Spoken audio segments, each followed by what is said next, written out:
Quiero dar la cordial bienvenida desde la ciudad de Quito a la doctora Albertina Navas. Ella es directora en comunicación, MBA y periodista con una trayectoria de 24 años. Ha destacado en las áreas de comunicación estratégica, marketing digital y docencia. Su enfoque es gestión de la reputación, manejo de crisis y captación de clientes. Asesorado a más de 50 organizaciones en 22 países, también ha ocupado posiciones directivas en diversas instituciones y ha contribuido como docente en 32 universidades en el mundo. Actualmente es docente y asesora en la Pontificia Universidad Católica del Ecuador, sede en Ibarra. Bienvenida, mi querida Albertina, un saludo muy grande desde acá, desde la ciudad de Ibarra. Tuve el gusto de estar contigo el día martes en esta conferencia tan bonita que diste aquí en la Universidad Católica. Bienvenida. Muchísimas gracias, Paulina. Qué gusto saludarte a ti y a toda la audiencia que nos escucha. Muchísimas gracias. ¿Por qué es crucial la reputación para una empresa o una figura pública en la era digital? Esta es una pregunta clave en estos momentos, porque si lo reducimos a un sentido muy pragmático, básicamente nadie compra ni nadie se relaciona con una institución en la que no confía. Entonces, la confianza es la base de todas las relaciones, ya sea comerciales o institucionales. ¿Qué entendemos entonces por reputación institucional? Podemos decir que es un concepto anclado en tres ejes. Es el reconocimiento de tus públicos claves frente a dos aspectos: el cumplimiento de los compromisos y también la satisfacción de expectativas.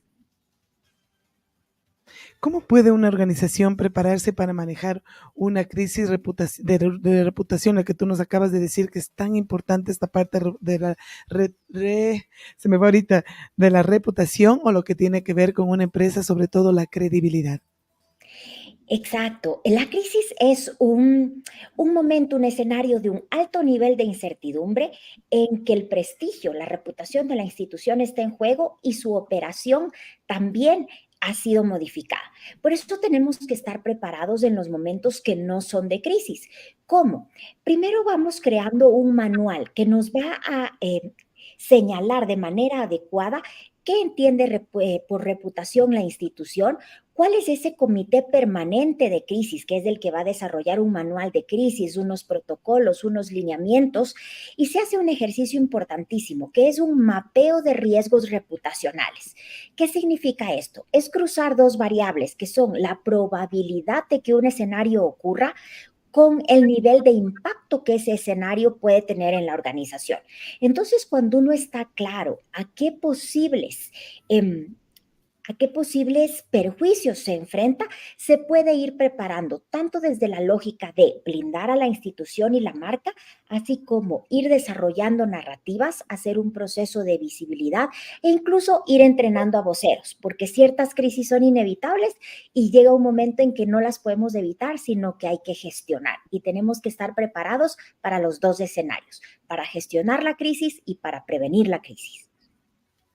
Mi querida Albertina, como tú dices, las crisis hoy han variado, ¿no? Antes recuerdo, hace mucho tiempo, en nuestra época, decíamos siempre cuando iniciaba la comunicación, el manejo de crisis, las crisis se presentaban cuando un problema salió a los medios de comunicación. Pues hoy las herramientas han sido diferentes y las crisis están en las redes sociales. ¿Cuál es la diferencia en lo que antes tenías una crisis comunicacional cuando llegaba a un medio y hoy que las crisis van a las redes sociales? Es correcto, ha cambiado muchísimo la dinámica de las crisis. Ahora vemos que las crisis tienen lapsos quizás más cortos, pero son mucho más amplificadas, es decir, mucho más gente se entera del problema por el factor de las redes sociales. Esto ocurre porque hay cuentas que filtran información incluso en una reunión. No sé si has notado que ahora hay muchas más filtraciones de datos confidenciales que ocurren en el ámbito privado, que saltan a las redes sociales porque una de las personas que estuvo en esa reunión filtró esa información a través de una red. Entonces, lo que era pequeño y se podía mantener en el ámbito de la institución, salta a una red social y empezamos a ver un fenómeno en que primero cuentas con poder, es decir, de más de 4,000 seguidores empiezan a hablar del tema, vemos que un porcentaje importante de nuestra comunidad empieza a hablar negativamente del tema. Luego vemos que cambia el sentimiento, es decir, la actitud de la audiencia frente a nuestra cuenta institucional o frente a lo que publicamos empieza a ser crecientemente negativo. En muchos casos hay influencers que empiezan a intervenir en esta conversación pública. Pueden ser periodistas, pueden ser políticos, pueden ser ciertas celebridades. Y entonces es al revés. Antes la crisis iniciaba en un medio tradicional y se terminaba al salir de él. Ahora la crisis inicia en una red social y empeora cuando termina en un medio tradicional de alta credibilidad. Y eso finalmente deriva en que uno o varios de nuestros públicos claves estén siendo afectados. Albertina, ¿qué herramientas de comunicación son esenciales en los momentos de crisis? En crisis es muy importante una herramienta que se llama del tipo social listening o escucha digital activa. Eso significa que son herramientas que capturan a través de palabras claves todo lo que se dice sobre una empresa o sobre un tema en todos los puntos digitales. Pueden ser en redes sociales, en blogs, en portales de noticias, etcétera. Y lo que hacen es darte un gran cuadro de quién está hablando positivamente, quién está hablando negativamente, en qué red social, en qué horario del día y además qué peso o qué impacto está teniendo esa publicación, tanto en el sentimiento de la conversación, es decir, en si se pone positiva, negativa o neutro, y nos permite un mapa de influenciadores y un mapa semántico. Eso quiere decir un mapa de personas que sabemos que están contribuyendo de manera que podemos identificar si son clientes insatisfechos, si son colaboradores, si son periodistas, para poder tomar acción, y también un mapa semántico, es decir, nos dicen qué palabras usan, qué hashtags, qué cuentas intervienen, y así podemos también nosotros hacer una narrativa de contrapeso. Entonces, estas herramientas de escucha digital activa son críticas para tomar decisiones. ¿Cuáles son los errores más comunes en la gestión de crisis, Albertina? Sobre todo hablando en el tema, no dejemos un rato el área empresarial, hablemos, por ejemplo, de una figura pública, ¿no es cierto? Cuando tiene un problema, una situación, un video filtrado y todo, ¿cuál es la peor? El peor error que hablábamos de ese día contigo, decíamos, el quedarse callado y no dar una respuesta a la gente que está esperando una respuesta. Por último, una disculpa pública de lo que ha sucedido o algún problema o un inconveniente que se ha suscitado en redes sociales. Correcto. Cuando ocurre una crisis en redes sociales, tenemos 90 minutos para hacer una primera reacción. Eso significa que podamos hacer una explicación, si fuera necesario una disculpa, algo, un comunicado, algo que exprese que estamos en la gestión de esta crisis. Normalmente se sugiere el silencio estratégico solamente en casos en que ya ha habido un pronunciamiento institucional oficial y realmente la conversación se mantiene sobre un mismo tema y no hay actualizaciones. Pero el silencio estratégico nunca es una opción como primera instancia. Es decir, si hay un descontento de mi comunidad, si hay un tema negativo que está empezando a afectar la reputación del que está hablando una población cada vez más amplia en redes y fuera de redes sociales, es imperativo que esa institución salga a dar una explicación. Lo que es importante es que no se sobrereaccione, es decir, quizás no es necesario pedir una disculpa si todavía no sé qué ha pasado, si recién está en investigación, pero sí es necesario salir a decir en qué estado está la situación. Por ejemplo, digamos que hay publicaciones extrañas en una red social de una institución pública. Quizás no puedo en 90 minutos decir es un hackeo porque no lo he podido comprobar, pero lo que sí puede hacer la institución es decir lo que hasta ese momento le consta. Por ejemplo, hemos identificado publicaciones anómalas en nuestra red social, estamos en un proceso de investigación y tan pronto se identifiquen los responsables se tomarán las acciones disciplinarias del caso. De manera que se muestra acción, respuesta, interés en aquello que está molestando a la ciudadanía. Albertina, pero ¿qué tan rápido se debe actuar frente a una crisis reputacional? En redes, como te decía, 90 minutos. Cuando nosotros estudiamos comunicación, nos decían hay que actuar en las primeras 24 horas. Eso es demasiado tarde para una crisis digital. Una crisis digital dura en promedio 90 minutos y ese es el momento en que tenemos que aprovechar para decir algo. Además, es importante que esa respuesta se dé en el mismo canal que se inició en la crisis.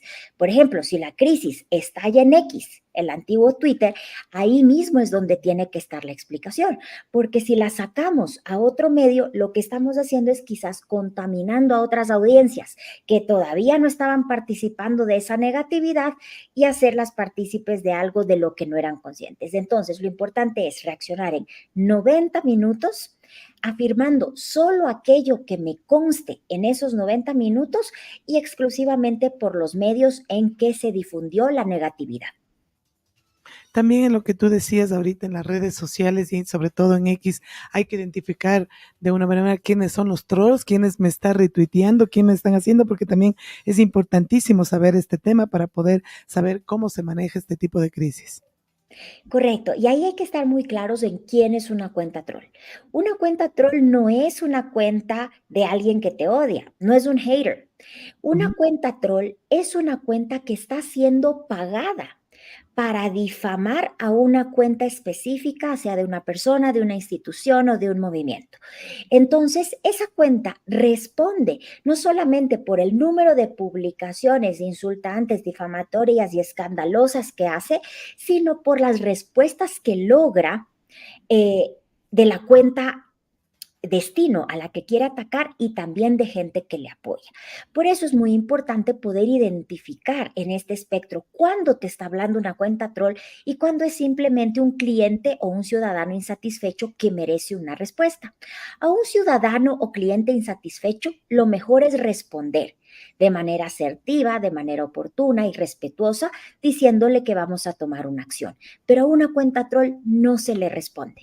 En Internet hay una máxima que dice, no alimentes a los trolls. ¿Por qué? Porque ellos buscan que tú les respondas y cobran por eso. Entonces, a una cuenta troll, una vez identificada, no hay que responderle.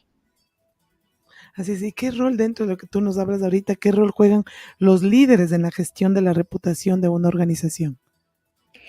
Los líderes son claves porque son en muchos casos la cara visible de esa organización y entonces su reputación se asocia a la organización y la organización a su vez endosa la reputación en estos líderes.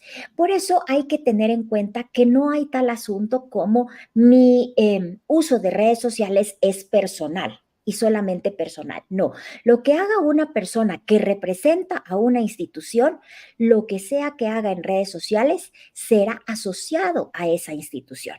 Entonces tenemos que ser conscientes de eso. Las redes sociales son espacio público, donde todo aquello que yo diga puede endosarse también a mi institución y por lo tanto hay que ser extremadamente cuidadosos en qué se dice, en lo que no se dice, en a quién se sigue. A quién se sigue es un mensaje y a quien no se sigue también es un mensaje. Entonces, hay que cuidar mucho el manejo de esas redes sociales porque de alguna manera van a visibilizar esa reputación digital que la institución también está construyendo en redes. O sea, lo que tú dices, se tiene que estar, fijarse a quién sigo y a quién no siga, es algo interesante, ¿no? Porque eso determina también qué es lo que estás haciendo por ti. De acuerdo a tu experiencia, Albertina, ¿qué es aconsejable cuando una autoridad es pública manejar su cuenta personal? Porque la mayoría de gente sabe que la persona o la autoridad no maneja directamente él su cuenta personal y la cuenta institucional o empresarial es otra. ¿Es aconsejable tener una cuenta personal cuando eres una figura pública, aunque no la manejes tú? Sí, es importante tener una cuenta personal porque de todas maneras esa persona con nombre y apellido tiene una reputación y tiene una comunidad que le sigue. Lo que es importante es que mientras esté en la función pública, delegue en la gestión de esas redes sociales a un equipo técnico. ¿Por qué? Porque las redes sociales requieren de un tratamiento muy profesional, es decir, tienen una frecuencia de publicación diaria para poder conseguir el mínimo de visibilidad y comunidad, tienen un lenguaje específico de acuerdo a su naturaleza y requieren de la generación de contenidos que muchas veces estas personas no están en la capacidad de hacer porque están muy ocupados. Entonces es necesario que deleguen esta función en un equipo de comunicación o de marketing que pueda atenderlas adecuadamente para responder a los comentarios, para alertar sobre posibles crisis, para aprovechar a favor todo el contenido a partir de la agenda pública de este personaje, de manera que su posicionamiento se vaya fortaleciendo y su narrativa también se vaya consolidando. Entonces es muy importante tenerlas, pero gestionarlas profesionalmente. Bertina, ¿y cómo se puede recuperar la confianza tras una crisis de reputación? Ahí esa es una pregunta muy importante porque siempre, siempre, siempre una crisis te deja herido. Es como tener un lastimado y queda por un tiempo la crisis mientras se va cicatrizando y poco a poco va desapareciendo. Ahí es cuando entramos en una fase que se llama de mitigación. Es decir, una vez que hubo el golpe que reputacionalmente la persona o la institución lo absorbió, ¿cómo voy recuperando aquello que fui? Aquí básicamente lo que vamos a utilizar es una herramienta de reposicionamiento y lo que llamamos política de amplificación. ¿Qué significa eso? Vamos a escoger aquellos proyectos que nos ayuden a tener una respuesta positiva de este público. Pueden ser proyectos de responsabilidad social, proyectos de alto impacto en nuestra comunidad y vamos a definir quién los va a publicar, quién los va a compartir y quién va a compartir el compartido. ¿Por qué? Porque de lo que se trata es de usar el algoritmo a nuestro favor y hacer que esas publicaciones negativas tengan mucha más visibilidad y tengan un ciclo de vida más largo para hacer contrapeso a esa narrativa negativa que nos afectó. Entonces, básicamente, ¿qué es lo que vamos a hacer? Dejar que la marea baje, dejar un tiempito de neutralidad para que las personas olviden un poco el tema y retomar la visibilidad luego en redes sociales definiendo qué tema voy a compartir, quién lo va a publicar y qué red me va a ayudar a amplificar ese tema en distintos canales digitales. ¿Y qué papel juega aquí la transparencia en la gestión de crisis, Albertina? La transparencia es clave porque es uno de los ejes con los que tenemos que comunicar. Ahora, no hay que ser ingenuo. Y aquí sí voy a dividir en distintos tipos de crisis. Cuando estamos hablando de una crisis corporativa o institucional, pues efectivamente hay que ser transparente en qué acciones se han tomado, con qué fin o cuál fue el daño que degeneró en la crisis. Sin embargo, sí, siempre se recomienda, si bien uno es transparente, pues tratar de contar el mejor ángulo de la historia para no perjudicar más a la persona o a la institución. Eso es natural en una lógica corporativa institucional. Sin embargo, hay otras instituciones, como puede ser la Iglesia Católica. Yo asesoro mucho a instituciones de la Iglesia Católica, donde cuando, por ejemplo, hay escándalos de comunicación por abuso sexual, ahí sí se toma la estrategia de transparencia total. Ahí se intenta, o al menos el lineamiento es, no esconder nada, no escoger el mejor lado, sino tratar de contar algo estrictamente apegado a la verdad. Entonces ahí va, no es que en un caso mientas y en otro no, simplemente que dependiendo de la naturaleza de la institución, de si esta es corporativa o si esta es de otro tipo, la transparencia va a tener una lógica de contarlo desde el mejor ángulo o contarlo sin ningún filtro. Martínez, ¿cómo afecta una crisis reputacional a largo plazo a una marca, por ejemplo? Sabes que sí afecta, porque en muchos casos las crisis se vuelven recurrentes y se vuelven parte de los identificadores de una marca. Yo les contaba, por ejemplo, viví un tiempo en Centroamérica y ahí trabajaba en una universidad donde tuvimos un caso muy triste de que en una salida de campo se nos murieron 3 estudiantes. años después, y te digo ya 7, 10 años después, cada vez que hay una conmemoración del fallecimiento, un aniversario, la fecha del accidente, en fin, se revive ese sentimiento de crisis con una negatividad quizás inferior a la de los primeros años, pero se revive el tema, se asocia a la universidad, se asocia a las personas, se asocia a su gestión.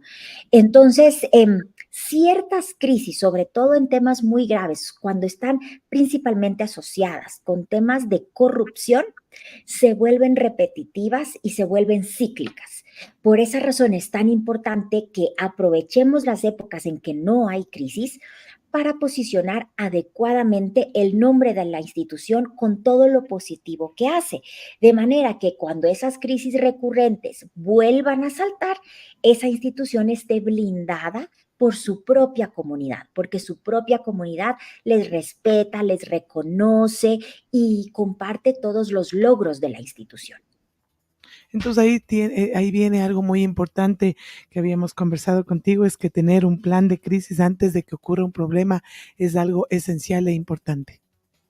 Correcto, siempre decimos que la mejor crisis es la que no ocurra y la que no ocurre es porque tenemos una buena prevención. Es decir, hay crisis que son inevitables o que no se ven venir porque vienen a través de terceros, pero hay muchas otras que se pueden gestionar o se puede hacer que su impacto sea mínimo. Por eso es importante que las empresas tengan un comité de crisis permanente. Yo no pudiera pensar para qué un comité de crisis cuando no hay crisis, justamente para prevenir, porque el comité de crisis va a ser el encargado de hacer este mapa de riesgos reputacionales para saber por dónde pueden venir los tiros, para preparar a los voceros de acuerdo a las posibles crisis según su naturaleza, para tener un manual de crisis que nos indique los protocolos y lineamientos y también para que nos aporten positivamente desde cuáles son las fortalezas de posicionamiento desde las que podemos trabajar en una época no de crisis y así podamos consolidar la visibilidad de las personas o de las instituciones. En este tema, ¿cómo puede una crisis convertirse en una oportunidad para mejorar la reputación? Me encanta tu pregunta porque es la parte quizás más estratégica de la gestión de crisis. Bueno, ¿y cómo la revierto? Por un lado, digamos, si es una crisis corporativa por un tema de servicio, siempre es una oportunidad de mostrar no solamente que se ha hecho una corrección, sino de que la empresa está comprometida con el servicio al cliente de sus consumidores. Si es una crisis institucional, es una oportunidad de mostrar los valores con los que opera la institución, por ejemplo, una universidad, y con los compromisos que tiene con la sociedad. E incluso si es una institución de gran envergadura, como decíamos la iglesia, es una oportunidad también de que se vea que las personas son imperfectas y que están totalmente dispuestas a la reeducación, a la reformación, a la prevención, a una cultura del cuidado. Entonces, siempre y cuando la crisis termine en este último paso que decíamos, que viene a ser la mitigación, el reposicionamiento y hacer el contrapeso de narrativas, si las gestionamos hasta ese punto, siempre serán una oportunidad. Albertina, ¿cómo deben las empresas gestionar la desinformación o los fake news en las situaciones de crisis que realmente se dan? Este es otro de los riesgos de los entornos digitales a los que estamos muy expuestos. La desinformación o fake news básicamente es un proceso muy complejo porque no es tan simple como noticias falsas. Pueden ser noticias falsas en contextos verdaderos, pueden ser noticias verdaderas en contextos falsos o pueden ser hechos reales sin contexto. Es decir, es cualquier forma de manipulación de uno de los elementos noticiosos para inferir o hacer que el público llegue a una conclusión no válida. Eso pasa mucho en procesos de ataque a una institución o de crisis. Es decir, que se tratan de posicionar narrativas que tienen algo de verdad, no todo de verdad, pero que lamentablemente generan mucha adhesión. En estos procesos de desinformación sí tenemos muchas herramientas para combatir. Por un lado, tenemos las herramientas internas de la institución, es decir, nuestras direcciones de comunicación se vuelven el contrapeso, que son quienes van a tener que informar qué parte de esto que se está diciendo es falso, es medianamente falso o es verdadero, abordado desde un ángulo incorrecto. Nuestros departamentos de comunicación son los que van a posicionar el argumento oficial de la institución, un comunicado, una disculpa, una conferencia de prensa, una entrevista con los voceros. Y son también nuestros departamentos de comunicación los que a través de herramientas cada vez más sofisticadas, incluso con inteligencia artificial, van a poder detectar contenidos falsos o generados por inteligencia artificial y alertar al público de que se está posicionando una narrativa manipulada. Entonces, para combatir la desinformación hay que tener formación en capacidades y en gestión de herramientas para identificarla y hay que tener departamentos de comunicación lo suficientemente sólidos y técnicos que puedan hacer interna y externamente ese contrapeso a la narrativa. Temas muy importantes, Albertina, que tú nos has podido compartir, pues el tiempo vuela en radio, tú sabes, y como despedida final, y como tú decías, ¿no? Que la gente tenga conciencia, las empresas, las instituciones, los funcionarios y todos, qué importante que es tener alguien de comunicación al lado que te pueda asesorar, te pueda ayudar, sobre todo en este tema de manejo de crisis tan importante en cuanto a la reputación, porque los candidatos, vamos a ver si algún rato nos podemos contactar contigo para poder conversar sobre la reputación en los candidatos, cómo manejan ellos su reputación, porque realmente es algo importantísimo y sobre todo el manejo en redes sociales, que es lo que está ahora globalizado a nivel mundial, a nivel internacional, y qué decir, ¿no? En las campañas políticas. Es correcto, sí, y creo que lo importante es que tengamos en el radar que el nuevo enfoque de la comunicación estratégica es la gestión de la reputación. Es decir, que quienes hacemos comunicación hemos dado un salto cualitativo importante y si bien todavía atendemos todo este día a día de redes sociales, de atender a los periodistas, de hacer eventos, nuestro enfoque es aportar al negocio, si es que es el ámbito corporativo, o a la misión de la institución desde la gestión de su reputación, que es el reconocimiento de sus públicos claves por su cumplimiento de compromisos. Así que creo que es importante que reposicionemos ese rol de los comunicadores en las organizaciones. Así es, queremos agradecer muchísimo a la doctora Albertina Navas, ella tiene raíces ibarreñas, ese día nos contabas, pues su abuelito, no sé quién nos puedes tú decir para que la gente que está aquí en Ibarra sepa con quién estábamos conversando, Albertina. Bueno, sí, yo soy de la familia Leoro, que seguramente los ubican. Hace un par de meses falleció mi tío, hermano de mi madre, Luis Leoro Franco, que quizás lo identifican por el nombre del Coliseo, de algunas Sí, calles, una persona muy un, importante acá. un ibarreño sí que aportó mucho. Yo soy ibarreña, como les dije, de nacimiento y de corazón, aunque me haya tocado vivir muchos años en Quito, pues estoy siempre muy relacionada con la ciudad de Ibarra. Así es, al igual que yo, Albertina, he vuelto a la ciudad blanca, como dicen, la ciudad a la que siempre se vuelve. Entonces, nuevamente, bienvenida acá a la ciudad de Ibarra. Sabemos que vas a estar más seguido por acá, así que tendremos otras oportunidades para conversar y algún momento podrás estar aquí en la radio en forma presencial. Muchísimas gracias, Albertina. Claro que sí, un gusto y muchísimos saludos a toda la comunidad ibarreña. Hemos llegado ya al final de nuestro